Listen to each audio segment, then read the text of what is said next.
Poď na miesto. Idú sem. Klenoty! Klenoty idú, pane.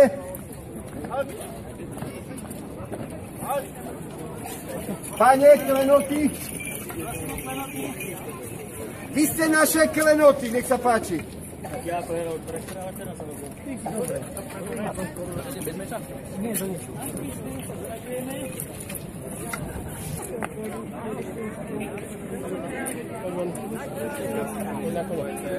No poď. Vy ste aká šlachta, pani? Pani, vy ste ktorá šlachta? Nerozumieš? Ale chápeš ma, dobre? Keby sa vám dalo, tu nás prosia diváci. Divák, nežije, hurá, záchrana. Áno? Dobrovoľne odpríde. Jeha, náhrad, ste už zase. No nie, tak preto ťa by sa tu...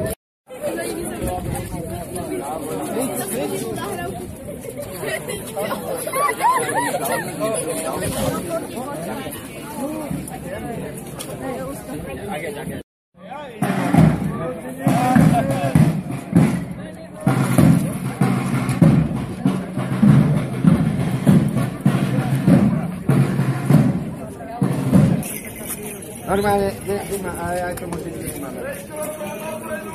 5 krokov dopredu! 1, 2, 3, 4, 5! Stop! Neviem po anglicky, bože.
Dobrý deň.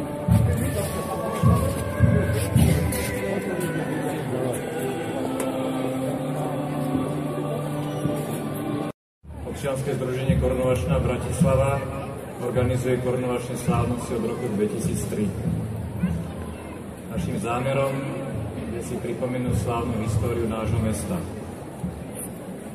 V tomto roku sme veľmi radi, že záštitu nad podujatím prevzal primátor hlavného mesta pán Ivo Nesrovnal. Mu veľmi pekne ďakujem za všetkých našich priateľov, sympatizantov, spolupracovníkov. Tohoročné korunovačné slávnosti dostali nový dých a veríme, že budúci rok, keď si pripomenieme korunováciu Márie Terezie, bude ešte veľkolepejšie. Pán primátor, veľmi pekne ďakujem. Nagyobb, legtekintélyesebb, leghatalmasabb bazilikáját, melynek falai között királyainkat koronázták, eskedték és temették évszázadokon át. Aj v našom osobnom živote sa nám stáva, že už na prvý pohľad vieme, našli sme nových, milých priateľov. Už pri prvom rozhovore si obľúbime toho druhého a cítime podobnosť. Teraz vás zdravím s týmto pocitom, keďže podobne, tak ako hodnotná historická minulosť vášho mesta, tak aj história nášho mesta Székesfehérvár sa pozerá naspäť na tisícročie. Podobný ceremoniál ako vaše korunovačné slávnosti máme aj my v auguste, deň oslavy založenia nášho štátu, na pamäť toho, že kráľ Štefán Svätý postavil v našom meste jednu z najväčších, najhonosnejších bazílik Európy. Bazíliku, kde sa sobášili, pochovávali a korunovali naši králi a kráľovné stáročia. Rozmýšľame rovnako, cítime podobne.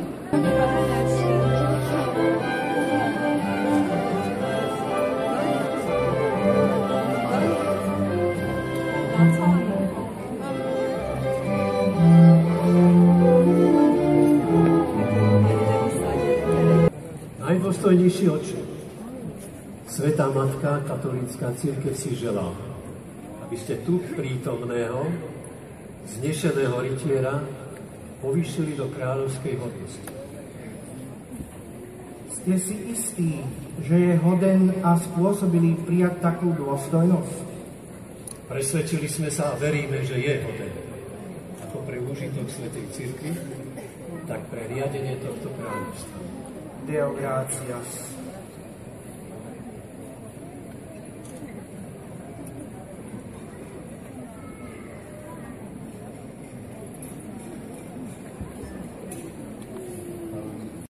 Hoci nehodný, predsa však zastupujúcich Krista, sväté pomazanie a kráľovské insígnie. Buďte dobré, ak ťa pred prijatím takéhoto bremena povzbudíme. Dnes prijímaš kráľovskú dôstojnosť. Karol III. Vyznávam a sľubujem pred všemohúcim Bohom a jeho anielmi, že budem tvoriť a zachovávať zákon, spravodlivosť a pokoj mne zvereného ľudu, ako budem vedieť a vládať.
Teraz bude nasledovať odozdanie koruny.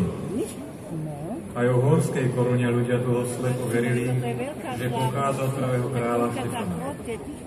Prvé pochybnosti zniesol horský historik Alexius Horáni už v roku 1790 za panovania osvietenského cisára Jozefa II., ktorý sa vôbec nenechal korunovať. Podľa Horániho je koruna zložená z dvoch častí, ktoré pochádzajú z rôznych neskorších období. Vyjadrujú spojenie dvoch kultúr, byzantskej a latinskej. Ktorý je Boh a s Otcom, Bohom Otcom a Duchom Svätým vládne na veky vekov.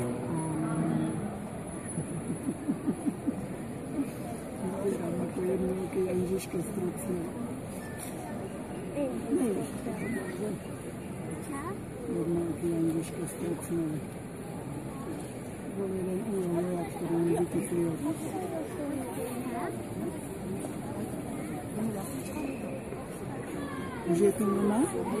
Pozri, vyzerám ako jednooký Ježiško. Vivat Rex Noster! Vivat!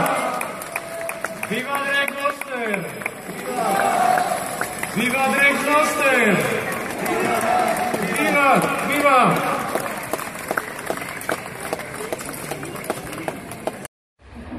Prestaňte!